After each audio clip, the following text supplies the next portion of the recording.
Kumusta mga kaibigan, maligayang pagdating sa aking channel. Si Tuba Buyek Usten, na sumuporta sa player na Abiuk Puset, ay nakatanggap ng isang malupit na reaksyon. Ang aktor na si Tugbo Buyek Usten, na sumuporta sa Abiuk Puset, ay natapos.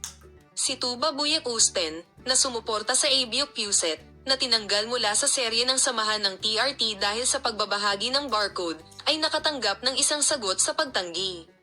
Matapos ang pag-aresto sa alkalde ng Istanbul Metropolitan Municipalidad na si Ekrem İmamoğlu, ang pagsisiyasat sa Quago, habang nasa mga hadlang sa mga artista na sumusuporta sa panawagan para sa Baykor ay nagpapatuloy. Ang samahan na si Abiuk Puset, na tumawag para sa suporta kay boycott, ay tinanggal mula sa serye na nai-broadcast sa TRT. Ayon kay Bir Senador Altanterian Trenin Organization Series na itinapon mula sa Abiuk Puset, maraming mga sikat na aktor na sumuporta sa serye ay itinapon. Patuloy nating ihahatid ang magagandang pag-unlad sa paksa, manatili sa aming channel.